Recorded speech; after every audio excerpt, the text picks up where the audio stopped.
Rose, and today we're going to be talking about pluralism and the essential limits of mind on connecting the truths of the rational with belonging again. This paper is meant to put together some of the ideas that are explored in the trilogy with the sociological work of belonging again. And the key is that so much of the truths of the rational wants to just make the argument that what we believe is rational is relative to what we believe is true, and that there are actually essential limitations on rationality itself. It is bound to time, it is bound to space, it is bound to information we have. There are limitations on the information we can receive and the time that we can receive it. The whole conflict of mind paper will go through it. What we believe as true is relative to the evidence that we have, and it's very possible to be epistemically responsible in a manner that makes you epistemically false, or you end up following a falsity because you believe you're following what is epistemically responsible for you to believe. And so there are all these paradoxes and dilemma of rationality, but the main one is precisely that rationality is essentially limited from being its own grounding. It cannot ground itself. It ultimately is AB, which is the phrase from the absolute choice, which is based on Hegel, which is discussing Hegel. And since rationality cannot be its own grounding, it is always axiomatically bound, and is bound to assumptions, and it is bound to certain premises of how we believe the world works, but those things cannot be arrived at rationally. They have to be pre-rational or non-rational. Well, if you accept this and learn all of this, if you come to believe that the structure of rationality itself is essentially limited, well, then that transforms what's rational. It then becomes rational to believe that the true isn't the rational. So what we believe is true about the very structure of rationality then changes how rationality operates, as if rationality always was so rational. And that's the thing. Like, even the very learning of the essential limitation of rationality then is absorbed into rationality, making it seem like it was always rational. There's always been rationality in play, that non-rationality never was an operation because rationality came to realize its own essential limitation. So there's a quick sleight of hand there that has to be noted, and that's brought out in the paper called The True Isn't the Rational. Well, the reason this is all really important is because in pluralism, basically a whole lot of people following their own ideologies, worldviews, internally consistent systems, so on and so forth, are interacting. And every single one of them is going to experience their own rationality as the rationality. And we really don't experience our rationality as being based on assumption. We experience our own rationality to itself as autonomous, which of course it is not. We just have to know, though, it's not autonomous, because the experience of our very rationality does not give us the truth that it is not autonomous. So basically, everyone, you just have to know that you're stuck in your worldview, that in rationality, which you experience as autonomous, even though it is not. Well, in pluralism, when you're encountering so much difference, everyone is going to experience that difference naturally as wrong. And therefore, it would be irrational to compromise with those other worldviews, or to make space for those other worldviews, or find a middle ground.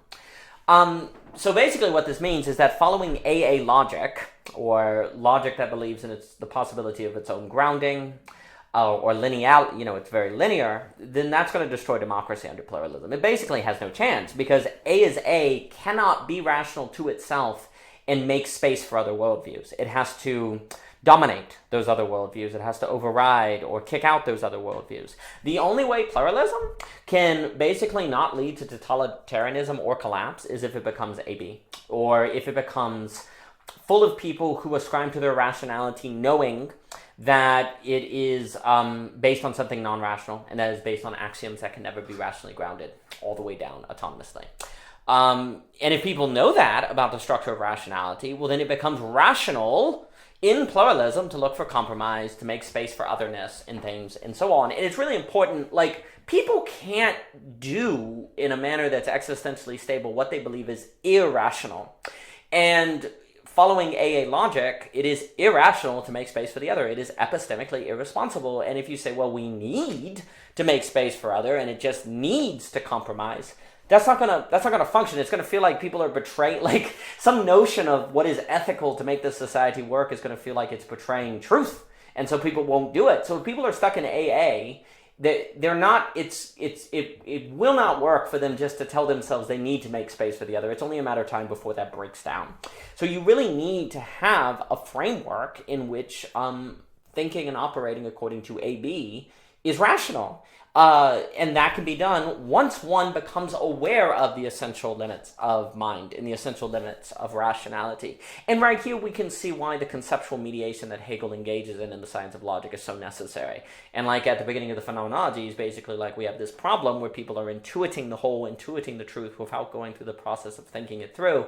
And also we got people throwing out philosophy like we don't need it. Well, right here we can see why that's such a great mistake. If I just assert and say, hey, rationality is essentially limited, well, it's not going to in of itself seem rational or justified to just believe that. And therefore you're still going to be in AA. In order to really move from AA to AB, to really move from where you believe rationality or practically believe rationality is autonomous to a place where you see that rationality is essentially limited in its foundation, that's going to require an argument. That's going to require philosophy, conceptual mediation. Now, this is the whole point of the Truism, the Rational, that trilogy that we wrote, is to show that there's an argument for why one should believe that rationality is essentially limited. And then once you buy that argument, or you see reason to accept that argument, then it becomes rational to make space for the other. And basically, in my opinion, democracy is doomed unless it makes this move. Now, the paper is also going to talk a little bit of Duquois Martin, Man and the State. It's going to talk about Martha Nussbaum's tragedy and how we can't have the category of tragedy in our democratic system, trade-off of competing goods, without AB logic. It's also going to talk about, I think, Dr. Thomas Sowell's best book is A Conflict of Visions, and that basically shows how political differences are based on visions or axiomatic systems. And the paper will also talk about the problem of irony.